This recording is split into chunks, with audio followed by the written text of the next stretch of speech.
Lowe's knows Sundays are for football. So tackle your home improvement projects by Saturday and earn your Sunday with great deals on LG and Bosch appliances, select Ego, DeWalt, Filtrete products, and more. Then once your to-do list is done, get ready to kick back, relax, and enjoy the game. Shop in-store or online now and earn your Sunday with help from Lowe's, official partner of the NFL. Some people use ChatGPT to answer questions. Others use it to get real work done. With ChatGPT Work, you bring the goal, plus real inputs like briefs, notes, files, feedback, data, and project plans. It can help turn them into an analysis, tracker, deck outline, prototype, or workflow you can review and keep shaping. You stay in control, giving direction and choosing the final output. Put ChatGPT to work on your most ambitious ideas and projects. Get started at chatgpt.com by selecting Work Mode. Available on Plus and Pro plans. Life moves fast. At American Military University, they're ready to help you keep up. AMU's flexible, affordable online programs in cybersecurity, IT, space studies, and more are designed for service members, veterans, and their families.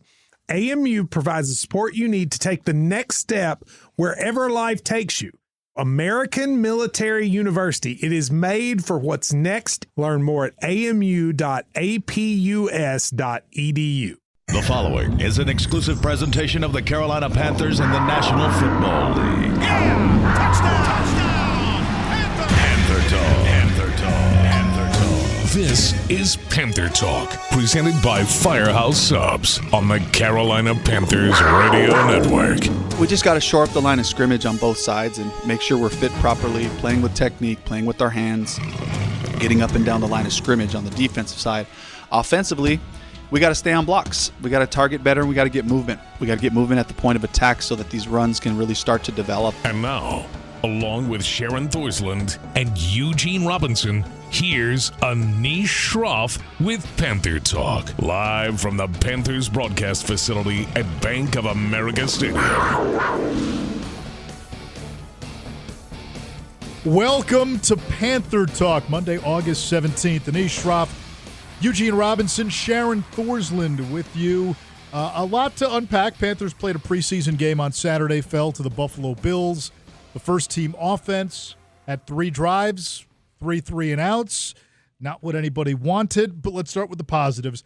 The big positive, Eugene, was the pass rush. It was lacking a year ago. They went out and got Jaelen Phillips. Jaelen Phillips was beating his man at will. He had 1 sack, and if the quarterback was someone other than Josh Allen, he would have had another. Princely Uman-Mielen was able to get pressure. Cam Gill, UFL Defensive Player of the Year in the spring. He showed some flashes. This was a pass rush without blitzing, without bringing 5. They were able to affect the quarterback. That's what I thought was the best thing that happened is seeing those guys get up the field, beat their man. And let me just say something about Jaelen Phillips.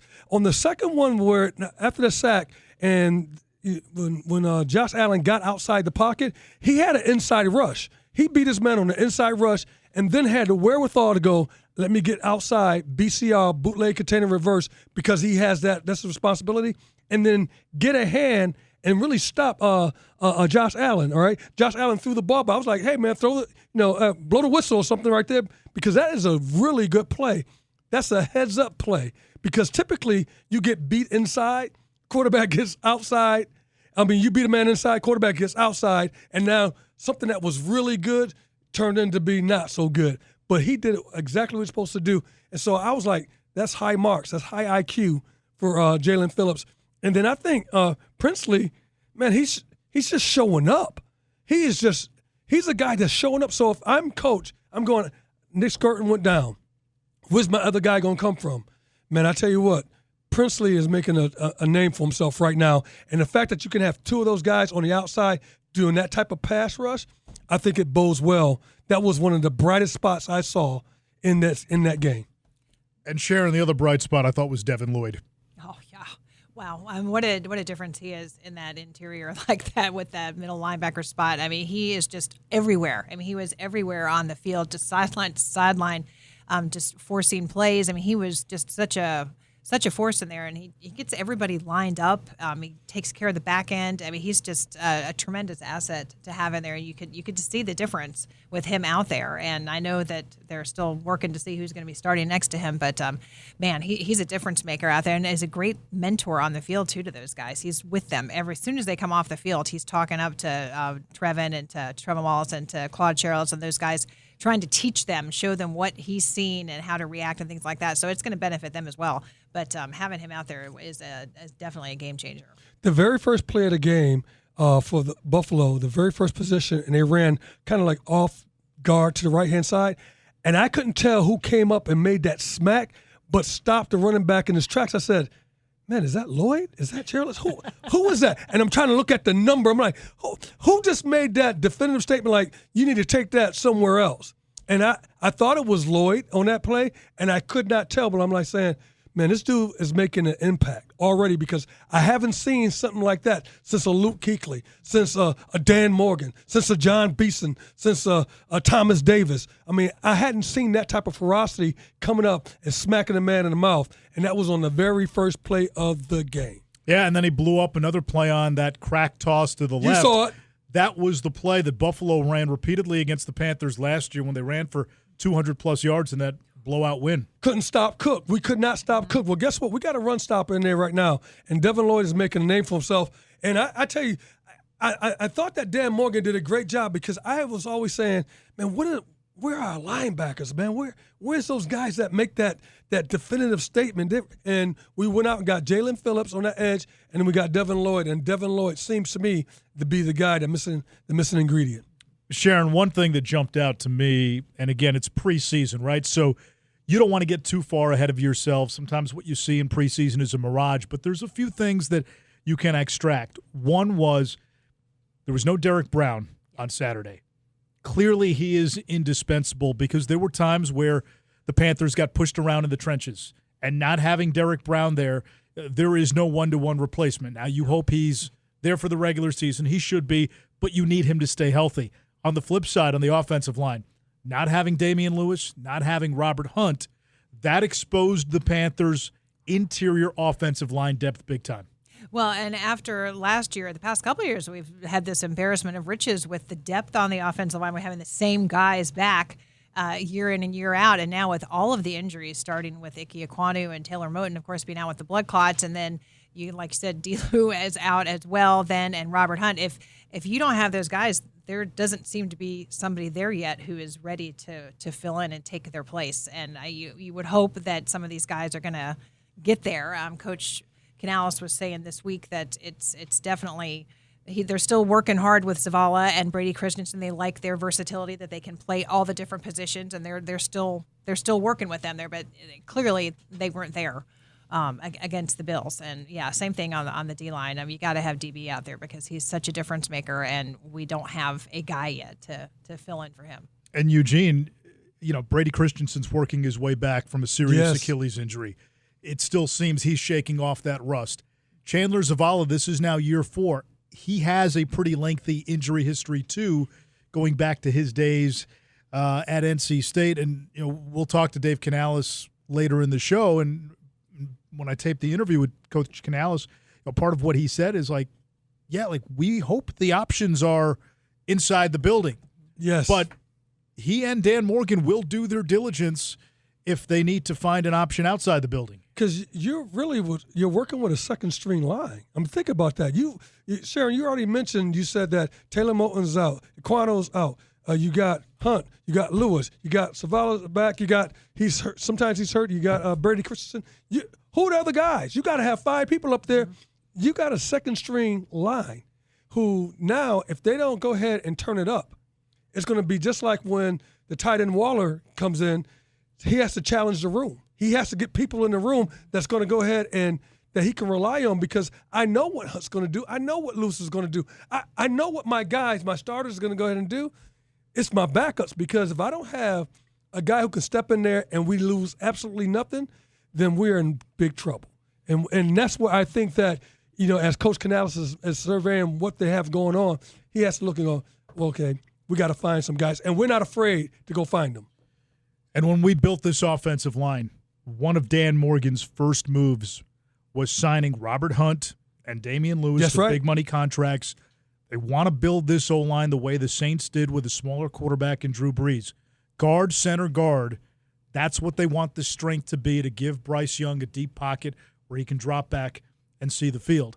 You brought up Darren Waller's name. Sharon, Waller was at practice today working out at the side. His signing is now official. If you're in that tight end room, is everybody on high alert, or maybe is there one guy on more high alert than the rest? Well, some might think that Sanders is maybe a little bit more on high alert than everybody else, but I tell you what, I think they all are, because when you just looking at Darren Waller, as Coach said multiple times, he is huge. He's 6'6.5", in phenomenal shape. I mean, you'd never know that he hasn't been out here since the beginning of training camp. I mean, he said that he's been working out since literally the day after the Super Bowl. He said he knew that this year he wanted to come back. There was no debate about retiring or anything. So he has been hitting it hard since the day after the Super Bowl. So he's ready to hit the ground running.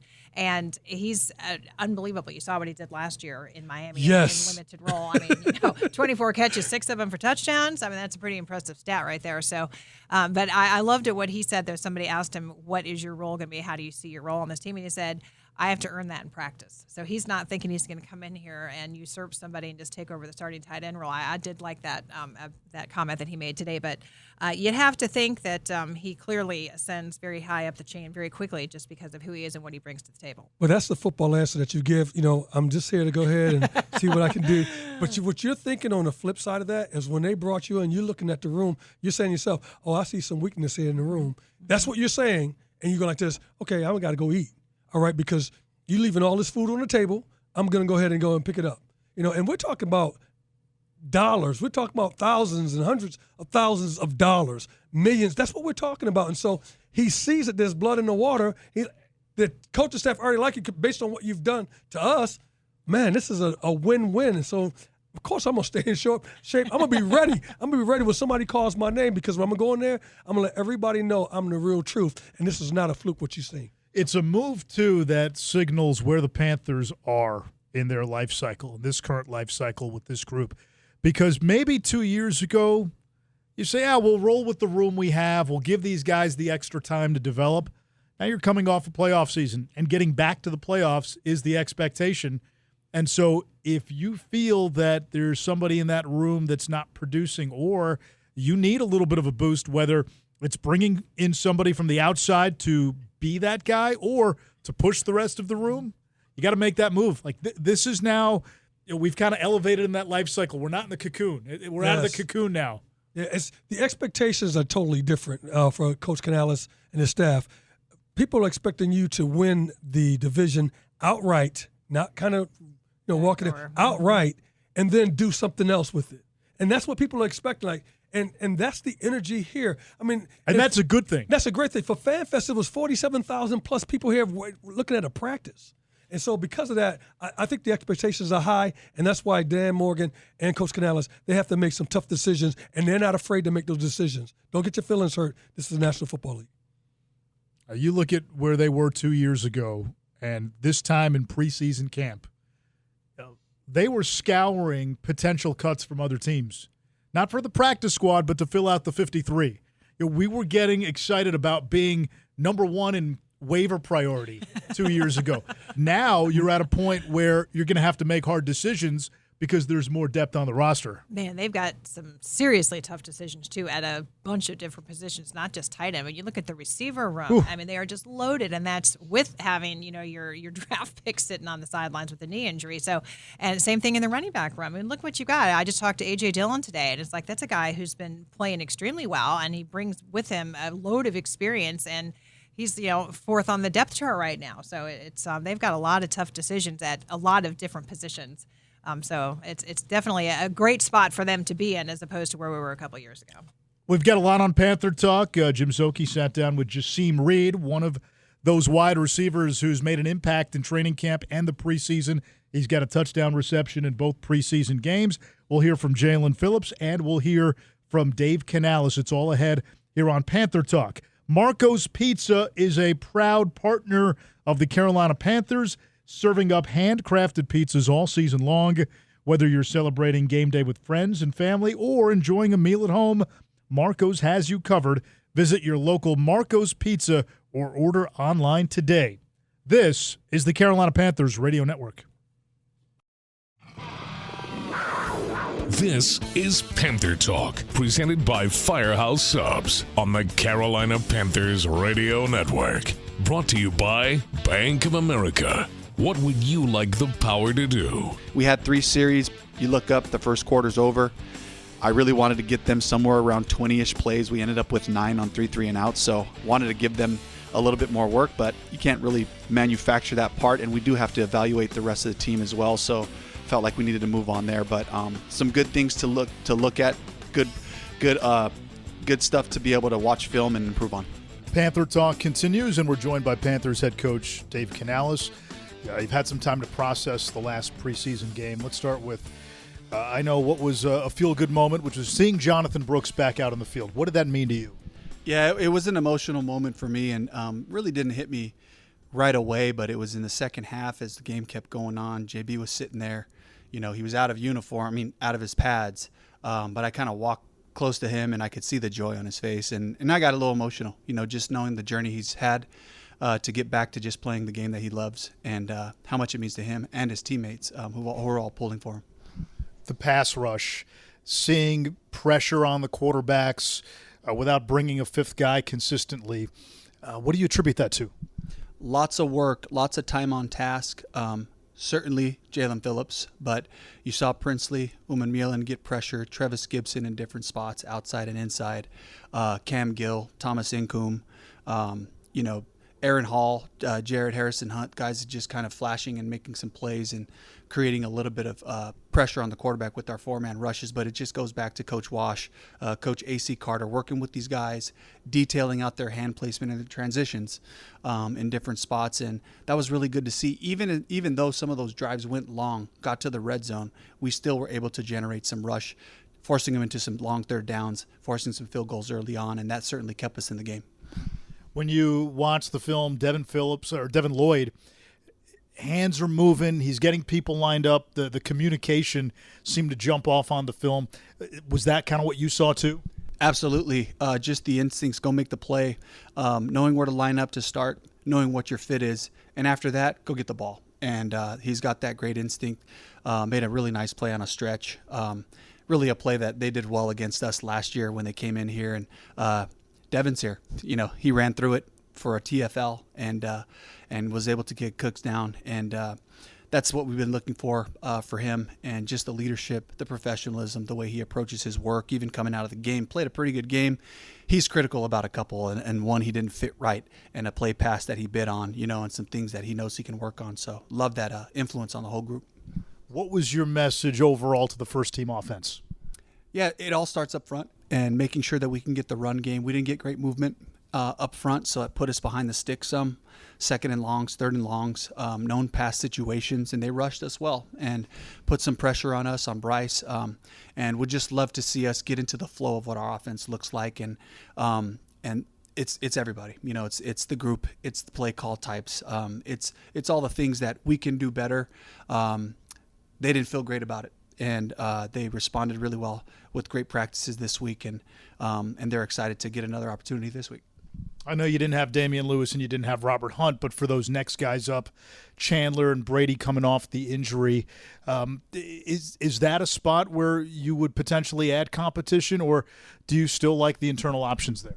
I love these guys, and I know what they've done for us in the past, and we've been able to win games with Brady, with Jake Curhan, with Chandler Zavala. We've been able to win games with these guys playing really quality football for us. I'm counting on them for that. Are we always looking for opportunities? Absolutely. We'll be looking all the way through camp. When we cut down to the 53, that's just Dan and I. That's our philosophy. We owe it to this team. We owe it to everybody involved to try to see if we can find and challenge this roster if opportunities present themselves. Darren Waller was out there today over on the side. What were your first impressions of him up close? He's huge, 6'6.5", can really run. He was running on the side, put him through a really rigorous off-the-field conditioning just to get a baseline for where he's at. We'll get him some recovery, and he'll do a little bit more Wednesday. He won't be a part of the team sessions in Jacksonville. Body's not ready for that kind of football right now. But we'll just keep progressing him so that we can get him out there and let Bryce throw him and see what he can do. Panther Talk continues after this on the Carolina Panthers Radio Network. Panther Talk, presented by Firehouse Subs, continues on the Carolina Panthers Radio Network. Brought to you by Coke. Fan work is thirsty work. Enjoy a Coca-Cola. Boy, shotgun for Pickett. Looking left, going to throw on the slant into the end zone. Touchdown, Panthers. Jasim? It looks like Jasim Reed with the catch. He was wrapped up from behind, couldn't see him. He had a touchdown last week in Canton, Ohio, and for the second week in a row, Jasim Reed finds the end zone and a touchdown for the Panthers. I talked with Panthers receiver Jasim Reed, and just you went through this whole experience last year with training camp and full season on the practice squad. What's it like second time going around with August football for you?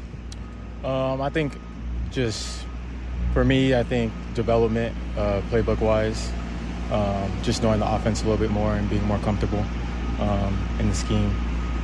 And, of course, just development as a receiver, going against J.C. Horn and Mike Jack every day. Having had basically a whole calendar year last year of football, to be a part of this team going back to like late July, how more comfortable does that make you feel as far as coming into this camp this year, not only from the playbook and Coach Canales, but from your teammates that you mentioned, things like that? Yeah, like I said, I just feel more comfortable in the offense, and I just feel more capable with my skills on offense as a receiver. Preseason last year, Brad Edzik did play calling, being part of that developmental coaching staff of Dave Canales. Now it's his job full time. Do you notice a difference in that, or is it pretty similar to what Coach Canales will be having out there? I think they both play off each other. They both do a great job. So that going back to the Canton game against Arizona, you had that touchdown in that game. Not a regular season game, but you get a touchdown in the pro level. What did that moment mean, especially coming in a win like it did? Surreal. Couldn't believe it after the fact. I was just happy and excited. Haynes King, obviously, on that national stage. A lot of people were talking about him on a national level. You get to see him in practice, and he's trying to learn as quickly as anybody else out here. What have you seen in his development being an undrafted rookie coming in? I think from the offensive standpoint, I think he's just very in tune with the playbook, and I think he gets with us after practice and we go over certain situations and scenarios, and so I think he's just really bought in to the process. You grew up on the West Coast. I think I'm reading this right. You were only offered the one chance to go play scholarship-wise with San Diego. You played there, balled out, of course, got here with the Panthers after a brief stay with the Cleveland Browns. But what was that experience like at San Diego and your development of getting here? It was amazing. Best 4 years I had, obviously in college because I only been there, but it was amazing. I think offensive scheme-wise, I think we ran similar type of scheme, so that kind of helped transitioning into this offense. And last thing, that receivers group, a lot of folks think it's the deepest position group of any, which is amazing with the injury to Brazel. How do you view the friendly competition of all you guys going out there, because there's a lot of really good football players in that wide receiver room? Yeah, I think at this level we're all really good, and everybody has their own thing that they're good at, and I think we just build off of each other and just compete. Sounds good. Jasim, best of luck the rest of the way. Thank you. Thank you. Two tight ends stacked left, King under center. Play action pass. Rolls to his left, throws on the run. It's complete. It's Reed. Cuts it across the near front pylon of the end zone for a Panthers touchdown. Panther Talk continues after this. This is Panther Talk, presented by Firehouse Subs on the Carolina Panthers Radio Network. Brought to you by Morgan & Morgan, America's largest injury law firm. Anish Shroff here with Jaelen Phillips, one of the newest Panthers. Let's give the Panther fans a chance to get to know you a little bit. So you've had an interesting journey. Yeah. Number one player in high school. What drew you initially to UCLA? I grew up a Bruin, so my dad went to UCLA, my aunt went to UCLA, grandfather taught at UCLA, so it was just in my nature, and being a SoCal kid, thought it'd be really cool to be close to home. Love the coaching staff there. I remember my dad used to take me to UCLA when I was probably 5 years old, so it was just very nostalgic to me, and yeah, it drew me towards it. How would you describe your experience there? I think of UCLA very fondly. Like I still, to this day, anytime I go back to campus, it's like I said, it's nostalgic for me. That was like my childhood. So, but yeah, I mean, it went from coming in, like you said, for a #1 player in the nation, had a couple injuries, and then coming to my sophomore year, coaching change, got hit by a car, a bunch of things happening. Give me a chance to kind of find my passion in music and get into that when I was injured dealing with this. So, like I said, blessing in disguise. I want to get to the music in a moment, but you mentioned the car accident. Mm-hmm. When that happened, there were consequences and repercussions in terms of your football career. Mm-hmm. Tell people what you went through in the aftermath. Yeah, I mean, I got 3 surgeries on my wrist. I had 3 bones taken out of my wrist. It's called the proximal row carpectomy. That was the first time I experienced like the alienation that comes from injury. So that was very tough. When you hear the words medically disqualified, right, that puts a picture in people's head. How did you process that? I mean, at the time I was kind of going through some personal things as well, and I kind of attributed a lot of my struggles to football because, frankly, that was kind of the crux of like a lot of the issues, like the injuries, coaching change, all those things. And so ultimately, I was kind of relieved actually at the time. I think that, like I said, I had already gotten into music at the time, and so I was pouring myself into that, and kind of the juxtaposition of, how passionate I was about music and how, depressed I was about football. I kind of felt like, man, why? Like, is this really for me? Is this my journey? Is this what I'm meant to do? So when I was medically disqualified, I went full in on music. I went to music school, was producing, engineering, working at a studio, engineering for iHeartRadio. I was going full time with that. But something in me just, I wasn't ready to give up the game. So, what did music represent in your journey?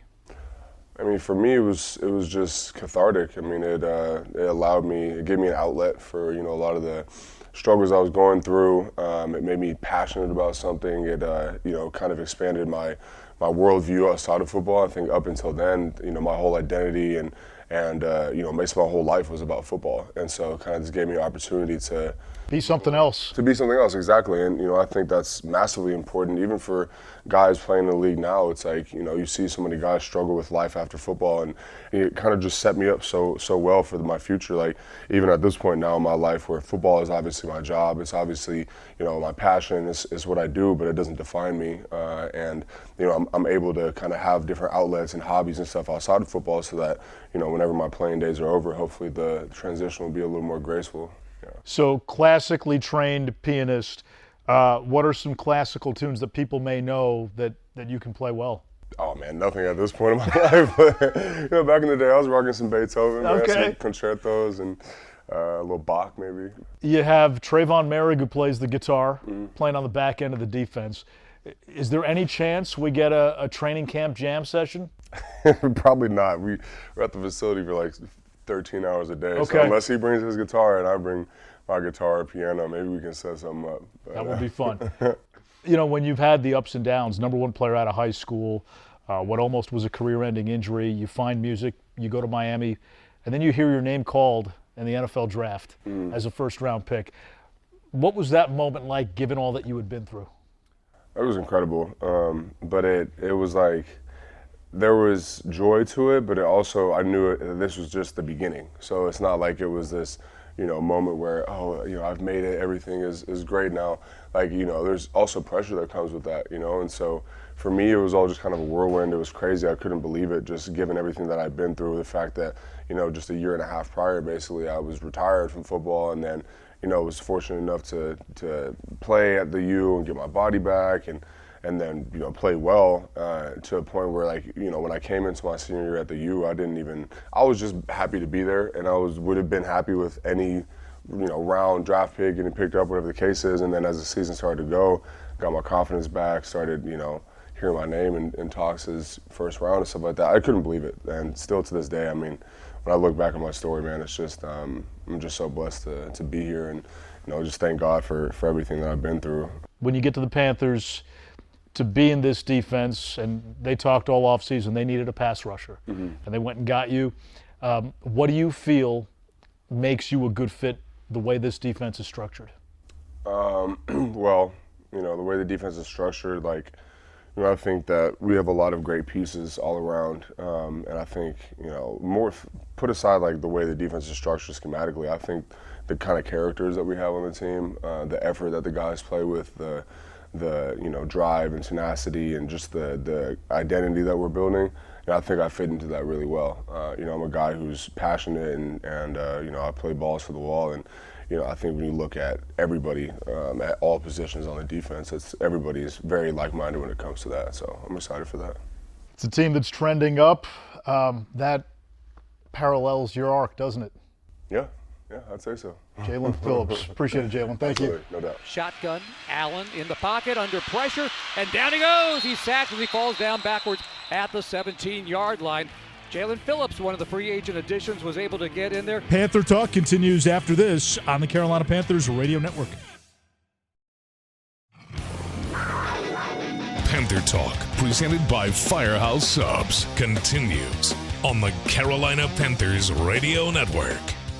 Back here on Panther Talk, brought to you by Firehouse Subs. Anish Shroff, Sharon Thorsland, Eugene Robinson. We head to Jacksonville for a Friday preseason tilt, the third of 4 preseason games. Before that, though, Wednesday, Sharon, the joint practice, and oftentimes those reveal far more than the games. Devin Lloyd gets to face his own team. But, these last 3 preseason games, Buffalo, Jacksonville, Houston, all playoff teams from a year ago, ones versus ones becomes a real litmus test. Absolutely, especially after what we saw in Buffalo. Not exactly what everybody wanted to see, particularly on the offensive side. To be able to go down there now to Jacksonville and have, like you said, a playoff team in that kind of environment that I think Coach Canales just loves. He loves this scripted environment where it's a little more controlled than an actual game, where you can do things over again if you want to, and really sort of see how your guys stack up against some really tough competition. So, and he said they're going to get a heavy dose of the starters in this practice. Really? Yeah, on Wednesday. Yep, on Wednesday and in the game they're going to play again. So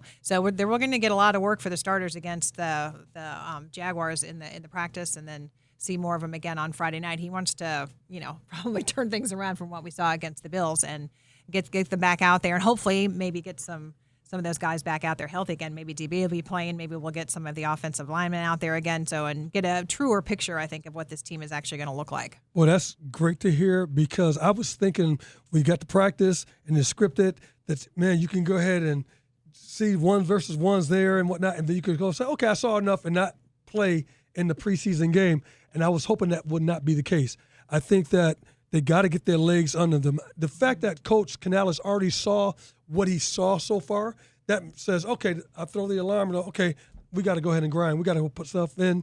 And then I got to get my guys in the right position and see what combinations are going to be working. And so I want to see what it's going to look like. I want to see what Burson's going to look like. I want to see what Dylan's going to look like. So you got to do all that stuff. So I'm glad that the ones will be getting to see some really action against a playoff team, because the Jaguars are no joke. And so this is going to be really a playoff team going against each other. And there's a hidden benefit here, not just for the ones, but more so for the 2s, the 3s, even the 4s, the developmental guys. Eugene, you know this real well. Once you get into the regular season, if you're not on the 53, if you're a practice squad guy, meaningful reps are really hard to come by. If you're on the 53, but if you're 49, 50, 51, meaningful reps are hard to come by. And a lot of the coaches have been saying that 4th preseason game, the extra time that they have this year, that is an opportunity yes, it is. For development for some of these guys who might not get those reps. You're not going to get them in the regular season, even if you're on the team. You're not going to get those on the practice squad. A guy like Jasim Reed, for example, who last year was on the practice squad, and that's why he was an unknown coming to camp this year, because he ran scout team. But he impressed in OTAs. He put the work in the offseason. Now he's got a real chance to make the 53.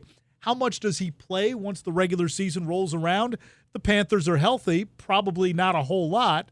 So these reps are important if you do view him as a guy who can maybe be a guy down the road for you in another year. Yeah, that's why it kind of also it gets me upset at times when I can have fans say, "Hey, I could be on the practice squad." I'm like, "No, you can't. You can't be on the practice squad." I said, being on the practice squad involves Stay off Reddit. I know it involves that when they call you, they expect that they can plug you in and that you are a starter. I said, it's not like this is a buddy thing and okay, you just stand over there. So no, you run. I said you're running against the number ones. And you mean the guys in the comments section can't play on the practice squad? Please, no. I'm like, no, you can't play on the practice squad. Guys are guys who are looking to be a starter right now, and the coaches are looking at them that way. And so you're right. When you have a chance to get these reps, and we have a fourth game that you get these reps, you got to go ahead and show well because it's not only the Carolina Panthers that you're showing for, but you're showing for all the other 31 teams across the league. That's what you're showing your wares. What can you do? Because people go like this, oh, man, Jasim Reed, yeah, he had 2 touchdowns. Yeah, that dude right there. Okay, we could go and bring him on in. And so you're right. When you this fourth preseason game that's going to happen, even third, you got to shine. The only downside is when 7 million people watch your first preseason game, it's hard to sneak guys through. It's hard to sneak and Jasim Reed or a Haynes King onto the practice squad. Everybody saw it. Everybody saw absolutely. it. Yeah, absolutely. And it's funny because that's what Haynes King said going into that game, to your point, that he would want to put tape out there, not just to try to make the Panthers, but another team if it came down to it. So he certainly did his part. But, I don't think they're going to be able to hide anybody. In fact, when we were talking to Coach Canales last week in the production meeting, yeah, I think you asked him that question. Is there anybody we're trying to hide here? And it's like, nah, we want everybody to be out there and be on the radar of other NFL teams because we think they're all starters in this league. But I think when it really comes down to it, they'd probably like to say, let's not pay attention to this guy. We're just going to keep him over here like I think they've been able to do in the past. But this year is going to be a little harder with the way those guys are playing. One guy we were all excited to see last week, we're going to be excited to see him again. You had a chance to talk to Jonathan Brooks on the field after he got his run. First of all, what an incredible moment for that young man. But I think in this game now, hopefully Damian Lewis and Robert Hunt are back, and we can kind of get a glimpse of the Jonathan Brooks that we all saw at Texas. Absolutely. And we've seen a lot of that really even in training camp here too. I mean, he is so fast and so quick and just has that incredible burst. And to get him back out there on the field, he was so emotional afterwards too. I mean, you got to feel, that's such a tough injury to come back from, not once, but twice. And it's just brutal, that ACL. And he was so thankful to be back out there again and to be able to just be on the field and playing. And I asked him when we were off the air, how hard was it to get to trust that knee again? He's like, that's something it's a big deal, is being able to get that trust in that knee. But he's got it. He's feeling 100%. He's confident. And I think just getting that first game under his belt where somebody else is hitting him and they're not like holding back like here at practice, I think that's probably given him even more confidence now moving into this next game. So I can't wait to see him take it to the next level. Like you said, hopefully with some more of our regular offensive linemen in front of him. And Eugene, he had that 9-yard reception. We've watched it in training camp. He is a smooth operator as a pass catcher out of the backfield. That has a chance to be a big element in this offense. We know Dave Canales in his time at Tampa loved to use his running backs out of the backfield. If Chuba's in on first and second down, you bring in Brooks on third down. It's another thing you got to worry about. Yeah, Jonathan Stewart and I were talking on the post game, and we're talking about that same thing. Like, man, you have an opportunity to go ahead and throw the ball to that guy who can make people miss and put his foot in the ground and take off. I said, that is a weapon. Remember when we had a guy like that? I know, exactly. That is a Where'd he go? I know. That's a major weapon. And I want to go back to something you said that, whenever you have an injury, ACL, anything that's a knee or you have Achilles, when you're rehabbing, doing all that stuff, you always wonder, man, can I rely on it? Can I trust it? Can I trust it? And there's always a game or practice that happens that you go, oh, I could trust this, and you're not worried. He seems not to be worried at all, not one bit. And so that means he's going through the breaking of scar tissue. He's going through all that stuff, and now he's like, okay, I feel good. I feel regular. I'm myself now. And so hearing that conversation and what you're talking about, I'm like, wow, you better watch out because this dude is excited to be out there because he feels healthy and he's not worried about his knee. You can tell a difference, I think, from when he came back the first time when he made his debut with the Panthers. He seemed a little tentative. Yes, he was a little I thought nervous, too. Yep, I thought too. And and then of course the horrible thing happened. It happened again, but this time you can just tell it just got a different level of just calm and confident. And they've been hitting up on him pretty good at practice out here too. We had a little scuffle last week. With Mike Jack and everybody. Lathan Ransom got him maybe. Yeah, touch late. Yeah. I like Ransom though. He's popping right back up from that kind of stuff. And every time he fell at the beginning of training camp, he'd be like, "Oh, get up!" And he's been popping up every single time. So I think that's helping him too, from a mental standpoint, to get back. And he's gonna get even stronger, I think, and even more confident every single rep he gets. So I can't wait. I like what Dave Canales told us last week. He said mentally he is a third-year player, and he's been taking those mental reps. The last piece of this game on Friday is Bryce Young. Eugene, kind of hard to evaluate Bryce Young based on the Bills game. One, you only had 9 snaps, and then, frankly, in a lot of those pass plays, he never really had a chance. Yeah, I thought so too. I thought that there was people in his spot and in his face, and now, even on that third down and 6 in the third series, I mean, he's looking, but man, there was everybody's in his way, and so there was nothing that was really clear, nothing definitive where he can look at the lane, and then he ended up getting sacked. And so, and then he had a batted ball down too. And so I'm like, this is not Bryce. Bryce is much, much better. This is a function of what we see with the offensive line. This was a function of that because given Bryce having what Haynes King had and that type of protection, Bryce will eat you alive. Bryce will eat you up. And he's confident enough to know that he can go ahead and beat you with his arm. And so from that standpoint, I don't think he's had the opportunity, and I'm looking forward to a Lewis and a Hunt back in the mix to give him that opportunity to go ahead and eat. You know what the beauty of football is? There's so few games. The first string can go out there. If they go 10 plays, 70 yards, and score on their first drive against Jacksonville, all this gets wiped away. Wiped away. Everything's What forgiven. Buffalo game? Everything's Who cares? forgiven. We love you now. Not for long in so many ways. Short-term memory, wipe the slate. The Panthers get another shot at it Friday against Jacksonville. This has been Panther Talk, presented by Firehouse Subs on the Carolina Panthers Radio Network. Brought to you by Bank of America. What would you like the power to do? Coke. Fan work is thirsty work. Enjoy a Coca-Cola. Morgan & Morgan, America's largest injury law firm. Panther Talk. Panther Talk. Panther Talk. This is the Carolina Panthers Radio Network. Some people use ChatGPT to answer questions. Others use it to get real work done. With ChatGPT Work, you bring the goal, plus real inputs like briefs, notes, files, feedback, data, and project plans. It can help turn them into an analysis, tracker, deck outline, prototype, or workflow you can review and keep shaping. You stay in control, giving direction and choosing the final output. Put ChatGPT to work on your most ambitious ideas and projects. Get started at chatgpt.com by selecting work mode. Available on Plus and Pro plans. This is Tony Ayo from The Real Report with Tony Ayo and Uncle Murder. You ever notice how everything keeps going up? Rent, streaming, even extra salsa at your favorite burrito spot? But with Boost Mobile, you don't have to play the will this go up soon game. Boost Mobile offers an unlimited talk, text, and data plan at a price that'll never go up. It's the same price you'll pay for life. Switch now for unlimited wireless at a price that'll never go up, only at Boost Mobile. After 30 gigabytes, customers may experience slower speeds. Customers will pay $25 a month as long as they remain active on the Boost Unlimited plan. Wait, I came in for 2 things. How is this $47? All right, we're gonna need a plan here. Just start simple. With Bank of America Advantage Safe Balance Banking. No overdraft item fees, no monthly maintenance fee if you're under 25. Plus, as a new checking customer, you can earn $100 when you open an account and make qualifying Zelle or debit transactions. Oh, that's actually really simple. Safe Balance Banking. One less thing to figure out. Learn more at BofA.com/earn100. Terms and conditions apply. Bank of America NA, member FDIC.